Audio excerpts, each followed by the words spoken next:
Hello everybody and welcome back to the URC round 15, and this is the review of the round, and what a round it was. Some absolute corker games, and I believe I got all my predictions right. So yeah, thank you to everyone who came to the stream on Friday night for the All-Star Benetton. It was a great game, a great stream, and yeah, I hope to do many more soon. But we're going to just get right into the video. We're going to start off Scarlets versus Sharks is our first game, and I did say Sharks to win narrowly. I thought they'd do it just about, winning 32-27 to the South Africans. I mean, this game doesn't mean anything in terms of the league that much. You know, both teams can't make top 8, but it was still a good game, and they're fighting over positions. This is why I think we should change how the challenge works as well, to give those teams who get knocked out maybe a few rounds earlier still something to fight for other than pride. But yeah, great win for the Sharks. Next up, we've got the absolute corker of a game. Ulster 38, Benetton 34. Tries galore this game. It was great. Several times Ulster pulled 15-16 points ahead and Benetton managed to claw back. But Ulster did just about manage to hold on and get that win. Just a great try and great stream over that game. That's a lot for the top 8. I mean, for Benetton, picking up those 2 bonus points, the try and the losing, is massive. And they did it with like the last play of the game as well.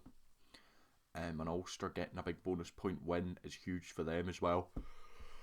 Excuse me. Next up, we have Glasgow, Zebra at home to Glasgow, and this game actually sees Glasgow jump to first in the table as they saw out Zebra fairly easily in the end. 40 points to 9 was the score to the Warriors. Some great tries from Glasgow again. It seems to be a running theme with Zebra at the minute that they can stay competitive in the first half and then just their fitness dies off towards the end and teams just run straight through them literally. So yeah, but as I said, I'll talk about the Leinster game in a bit, but Glasgow are currently now top of the URC with 3 rounds left. So let's see if they can hold on to that lead. They've got some tough games coming up. You know, they've still got the South African tour, but they do have a 4-point advantage, so they basically have a free win just about over Leinster. So it'll be interesting to see what they can do. Next up, we've got the Bulls absolutely dominating Ospreys. Now, Ospreys did get that shocking win over Stormers last round, but they couldn't replicate that as the Bulls completely put them to the sword, and I thought they might.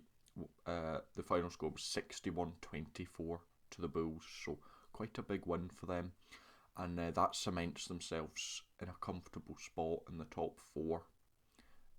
Really does. So I think it kind of saves them from falling into that drop zone period. So absolutely massive for the South African side there, and the Ospreys 10th. They're still in the fight, but you know, a little bit, dropping a little bit.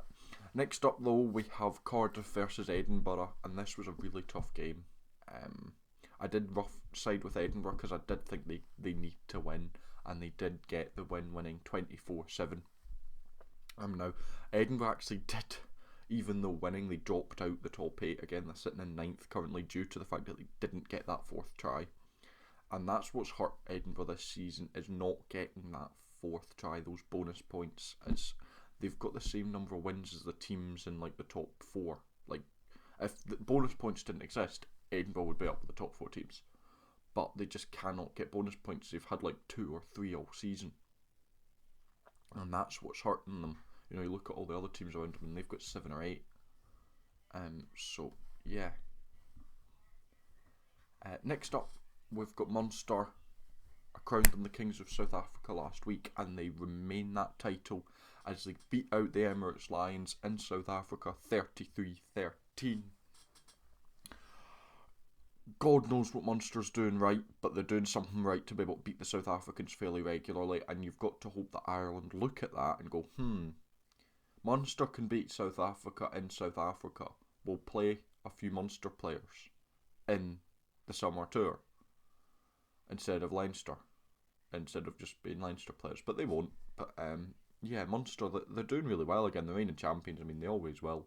But sitting in third on the table, I think they'd take that. I think they would. And I don't think they're that far off second or first either. So I'll have to wait and see. That could get exciting.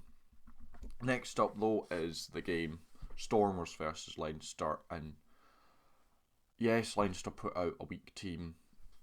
Yes, we all knew it was coming, but 42-12 to the Stormers. Yeah. I'm not 100% sure why Leinster putting out a weaker team. Is it because they want to win Europe or something? You know, resting players. But I feel like the South African tour, especially towards the end of the season, isn't the time to rest players because they have now slipped top of the league. And I'll say it now. If Glasgow keep top spot and are at home for all the knockout games, they've won the league. So, yeah. I think it was a stupid idea to field out a weak team in both your South African tour games because you knew you were going to get absolutely destroyed for it, and they did. And I think that they're now stuck. Now, yes, Glasgow's got their South African tour, but I can guarantee they will not be taking it that lightly. But yeah, massive win for the Stormers. I mean, we'll have a look at them. Big bonus point win, that's what they kind of need. Has it cemented them out of the race for the top 8? Not quite yet, but it's definitely an absolute massive help for them. And then the last game on the agenda is Dragons versus Connacht. And I think this game's a little bit tighter than a few of us thought. 27-34 in favour of the Irish side was the final score. So Dragons, I think, do pick up. Well, they pick up a losing.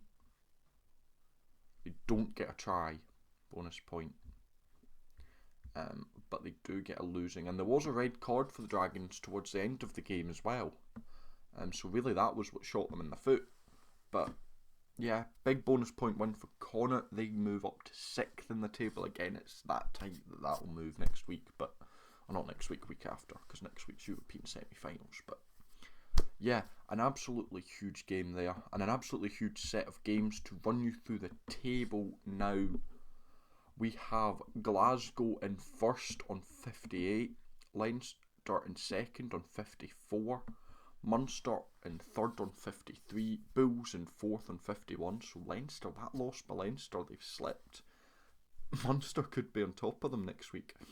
5th on 45 is Stormers, 6th on 44 is Connacht, 7th on 44 is Ulster, 8th on 44 is Benetton, 9th on 43 is Edinburgh, and then you've got 10th on 48 is Ospreys, 11th on 39 is Lions, 12th on 25 is Cardiff, 13th on 23 is Sharks, 14th on 17 is Scarlets, 15th and 16 is Dragons, and 16th and 15 is Zebra.